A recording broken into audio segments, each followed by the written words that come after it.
Ba-dum-bum-bum. Windy pig, oh, windy, windy, windy, windy pig, oh, windy, windy, windy, windy pig, oh, windy, windy, windy, windy pig, oh, windy, windy, windy, windy pig.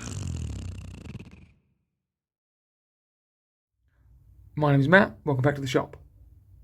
No, this is Windy Pig in the garage, doing motorbikes and shit. This video is for the GS750 build. Got the calipers in, I'll show you these in a second.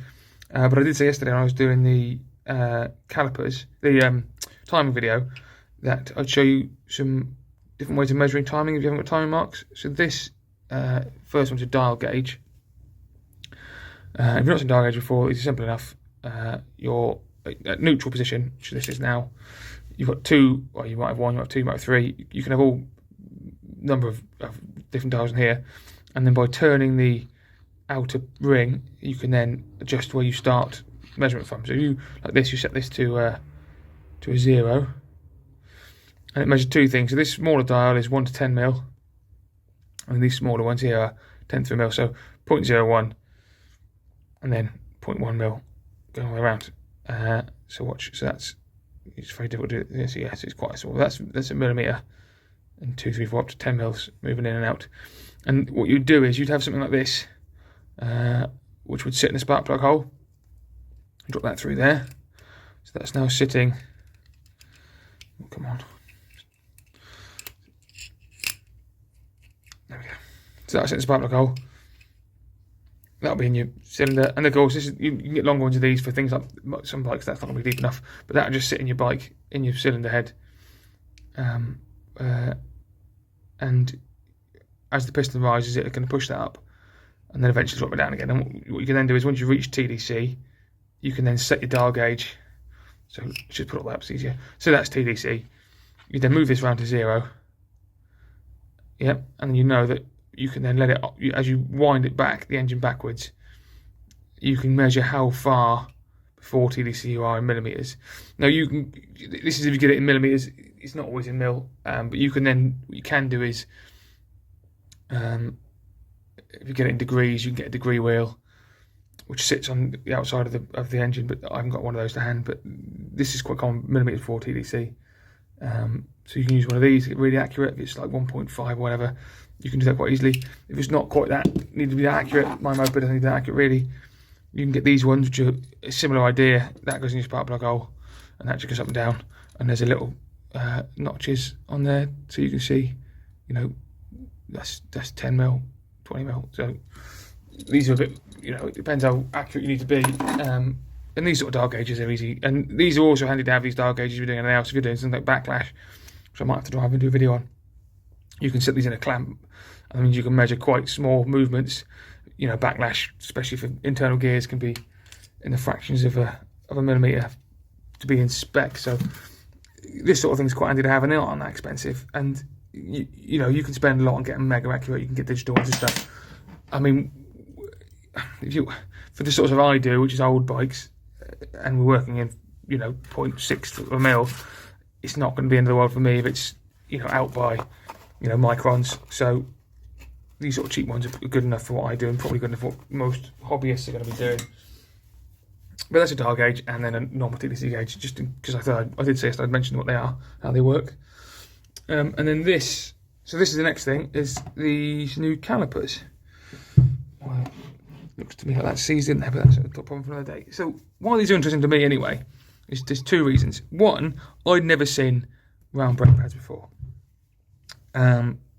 Never seen them, and these might be common. I know a chap on a Discord I'm in mentioned that he'd seen them on an old Honda CB he had, so maybe these are more common and I just haven't come across them before. Like I said, all the older bikes I've done have all been drums. The other interesting thing is, so like you know, whereas a normal footing caliper, you've got the caliper that moves, and it's something, you know, one piece is still, one piece moves. With this, that's where it sits onto the forks. Your piston's in here, so as that pushes out, it pushes this cup. So it pushes on there and pulls this side of the caliper towards it, basically. So this is being pulled this way. This is still, and as that piston pushes out, it pulls this half of the caliper towards itself, and there'll be a pad, which isn't in there at the minute, but there'll be a pad in here. See that in the video. We'll have a look at that in a minute. There'll be a pad in there. There'll be two pads that squeeze this down. So that's interesting as well. Round pads like that I've never seen. And then secondly, normally, and you'll have seen these because you all do your own bikes, is your pads will hang off there'll be a pin, sliding pins and stuff. Let me see what on the caliper that more normal one. I must have one knocking around. Maybe not. No.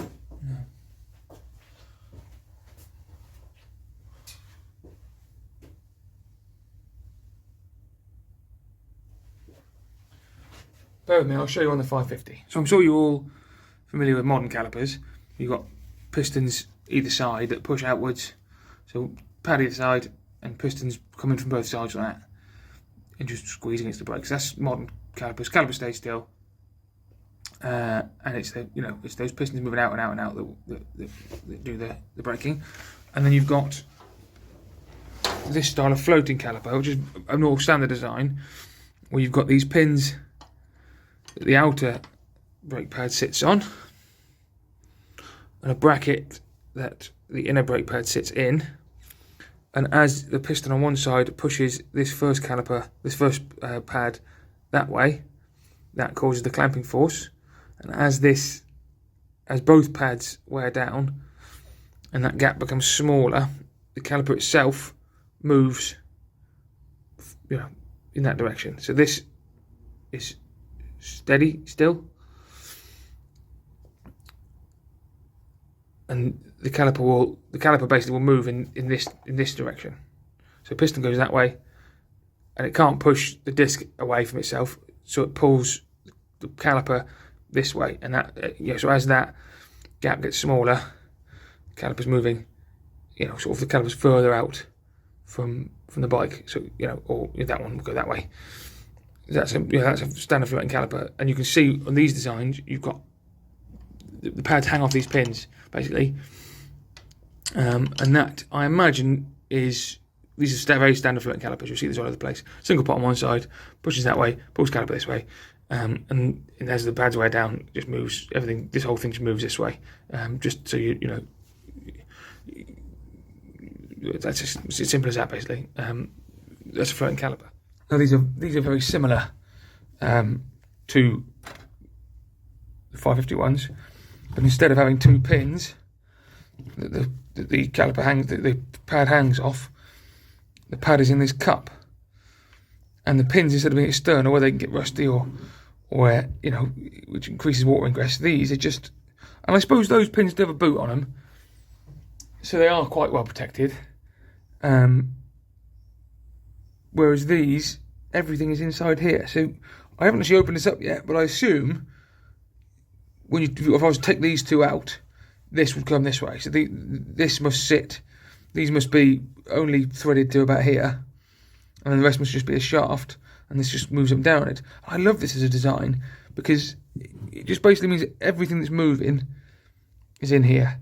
It's completely encased, and being that it's mounted, let's see. That's this side to this side. Being that it's mounted to the bike like this, road dirt's going to get up and over under here, going to get flicked up, and there's nothing there. And you'll get rain this way, and you'll get a bit of shit this way, but that boot will keep that all out. Whereas on that caliper, you've got a pin underneath and on top. It's always getting hit with dirt and shit, and it's going to move in and out. Well, it's not going to move in and out, but if you don't take that boot off and you don't grease inside that area where the caliper slides upon, it's going to get worse and worse in seas. Whereas these ones, I reckon they'd be less prone to water and shit ingress. Well, maybe these not ones aren't because this boot's a bit rubbish, but in good nick, these would be much less prone to water ingress than a standard caliper design.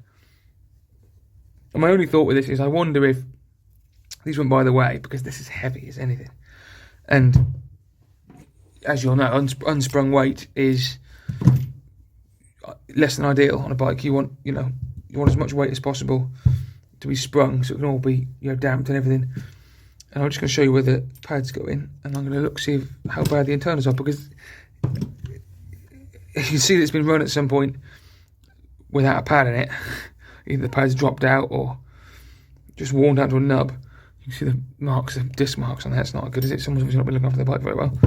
So the pad on one side is actually threaded. So this Allen screw comes out, and it looks good like that. It pops to the back, and that drops out. And that's a pad. So it's got a thread in the back of it. Just puts it in that way, and it just threads in the back, and that plate can't go through there, and that holds it all in. So that's clever. I wonder if that piston's properly seized. Let's see if we can get this off. See how bad this is. But it's bad. Soon that's welded in there. Although that might even just be the wrong size. Oh, bloody hell. Oh, that's in there. That is in there. Let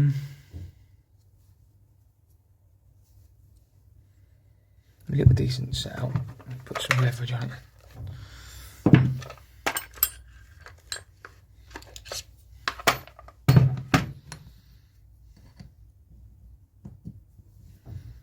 Let me just think, yeah, I'm going the right way.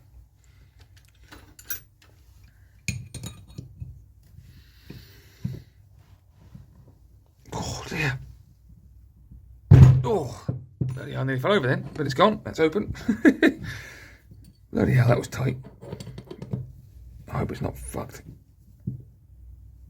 Maybe I was wrong when I said it would be better for water ingress. Because that was seized solid. Christ.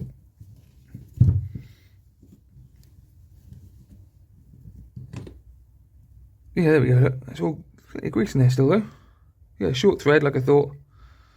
And a load of grease. And it's been copper slipped, so it's been after-ish. Let's see how we get on with this. Let's see if this is any worse. I'm just going to put that somewhere since we're just getting a little pot out.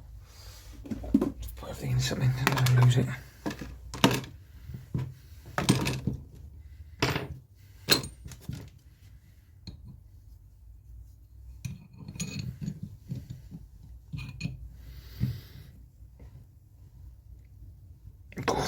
Right, bear with me a second when I get this one out. That one out in the end. So let's get this one out and see how it looks. And see if this slides out or not. And see what the design is. But I do like this as a design. It's clever. Ooh, yeah, looks good. Look, all grease. See, that looks like there might be O-rings on there, look. Which doesn't appear on this one. Which is a worry. But we'll see what we get when we get this out.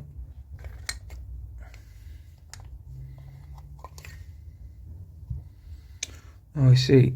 So I imagine,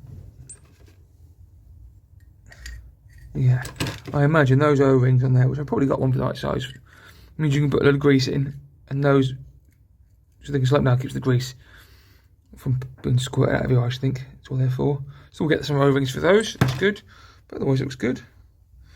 Now the next task is, let's get that, it's a nice rubber dust cap.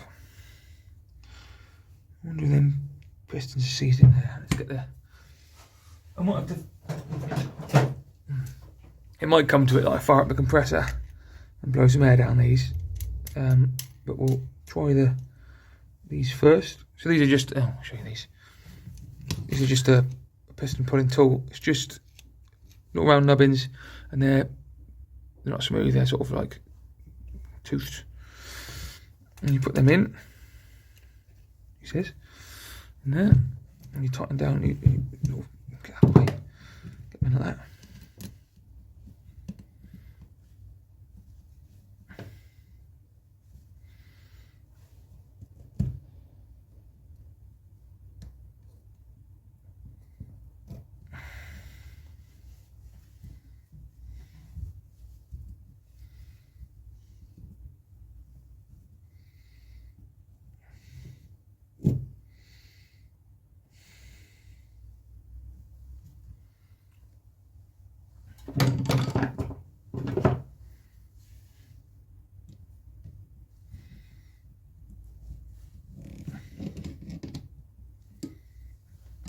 it's a shit design really, because I'd rather have a bolt on here so I can.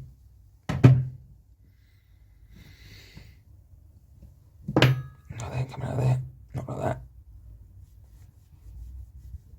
Maybe getting a bit.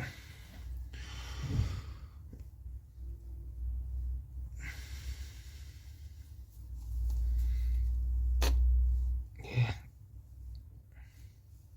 Nothing.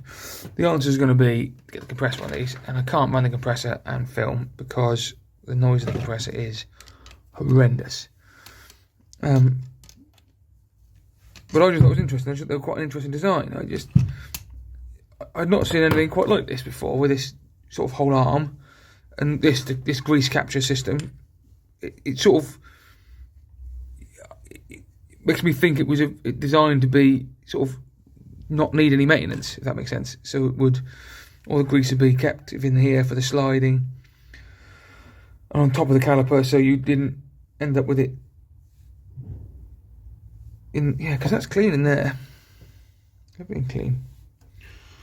But that piston's in there good. Luckily the hoses are all still on, so I can just hook this end up to the compressor and hopefully I can blow something out of there. But yeah, that's it for that caliper video. I don't think I'll bore you by doing a rebuild job on the calipers, because it's just a couple of seals in and the pistons back in. But I will probably show you how bad the pistons are once I get them out, if I get them out. But yeah, that's it. Thanks for watching. Ba-dum, bum, bum. Windy pig, oh, windy, windy, windy, windy.